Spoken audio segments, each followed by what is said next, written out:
Red Bull in San Jose this weekend, state of California for New York over 4th of July weekend. Ted, appreciate you coming on, giving me a couple of minutes. A San Jose team, which I felt like got so much attention in the offseason because of Bruce Arena coming back to the West Coast and taking over a San Jose team, which had struggled over the course of the last couple of years. But now, in a stretch where you've played 20 games, has the Bruce Arena era in San Jose, started to click a little bit more for this team? It is starting to click a little bit more, but I always look back to the fact that we have one of the leakier defenses in the league, and that's part of the idea of this is a bit of who they are. What's really interesting is that if you go to the underlying metrics for San Jose, if you look at the XG and the XGA, the expected goals against, they kind of are who their underlying numbers are, which is very different to where they were a year ago when they had the worst season, at least in terms of goals conceded in the history of the league. So it's a team that's still figuring themselves out. They score a lot of goals. They have the ability to concede a lot of goals, but it's been getting better along the way. And so I still look at, Bruce Arena figuring everything out and putting the team in the right direction. They are improved, most definitely, and they are very potent in terms of their attack, but you still see some defensive troubles. You still see a little bit of that leakiness along the back line. I think that when I talked to Dave Romney, who is an 11-year MLS veteran who has seen a lot in his time in this league, he said at the start of the season that it was still a work in progress. He liked what he saw out there, but it was a work in progress. And I think that even at the 20-game mark where they are now, it is still a work in progress. One win in the last four for San Jose. Some games where, just like Red Bull over the course of a tough month of June, where it was so much of getting guys back and then taking a break and getting guys back and taking another break. I feel like certain teams have a hard time without the repetition. I would say Red Bull is one of those teams. San Jose, same kind of mark, one win in their last four over the course of their last four. Is there any concern that, this is mid-summer or early summer kind of slide that so many teams go through? I think that when you pull back a little bit, the fact that they've only got one loss since the start of May, it shows that they are at least keeping their head above water in the sense that they're not getting caught up not mired in a long losing streak, which happened at various times last year for San Jose. And I think Bruce Arena, by having a team that's able to get these points, they did have the road win in Dallas, which was a nice, win for them to put on the road. They've already got 4 road wins this year, which is, they had 2 in 2023 and 2 in 2024. So them to already be at the 4-win mark on the road is very impressive for San Jose. If you actually go back to, I think about 2014, the average wins on the road per year is 2. So this is a successful season on the road for San Jose up to this point.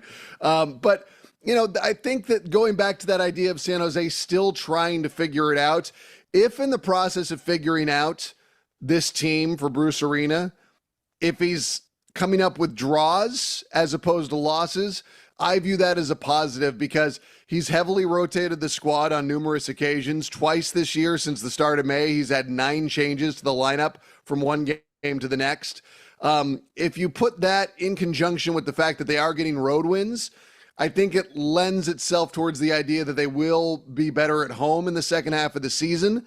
So now it's just a matter of them kind of trying to hit their ground running. And they did have Chicho Arango out of the lineup for a bit. He got hurt in that game against Miami and didn't return until later in June, which was a loss. Joseph Martina had some international absences as well. So right now, San Jose, it kind of feels like they ran out of gas in the second half against LA this past weekend. But as long as they're not losing, if they're still accruing points and moving forward, that kind of, especially put against last year, it does feel like it's positive momentum. Maybe not much winning momentum as they'd like, though.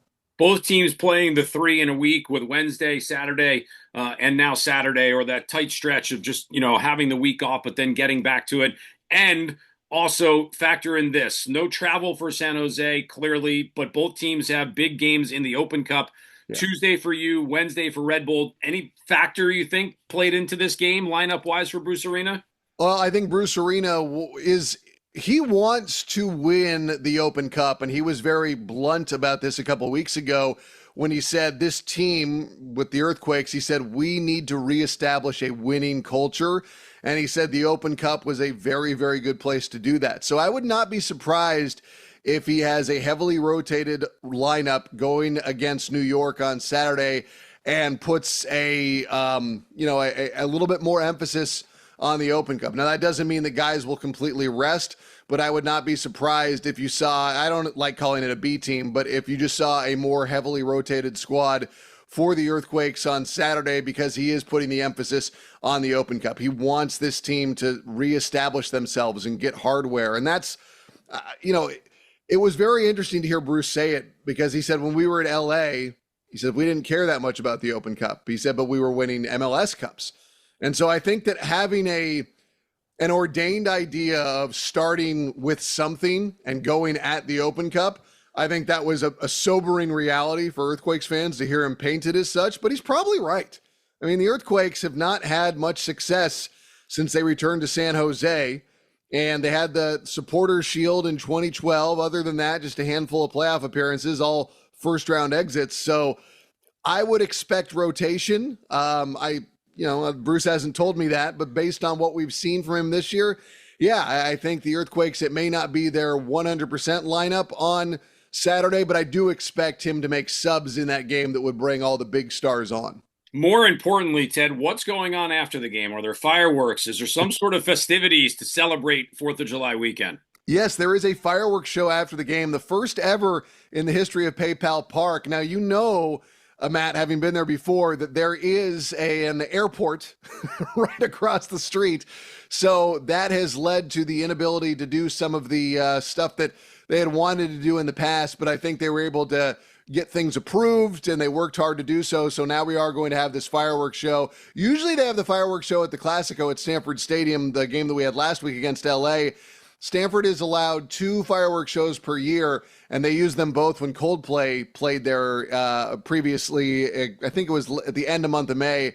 And so we had a drone show, which was cool. I had never seen one in person, but it actually was, as a cynical broadcaster, whoever heard of that idea, I was thinking it wasn't going to be that great. It was actually pretty cool. But I am also, in addition to being a cynic, I am old school, and I like a fireworks show. So I'm excited we get one on Saturday night. And again, you get to witness history, the first ever in the history of PayPal Park. Longest running radio only voice in Major League Soccer history. Ted, thanks for coming on. Give me a couple minutes. Can't wait to catch up with you this weekend. Anytime, Mr. Harmon. I hope to see you on Saturday as early as possible. Be banging on your booth.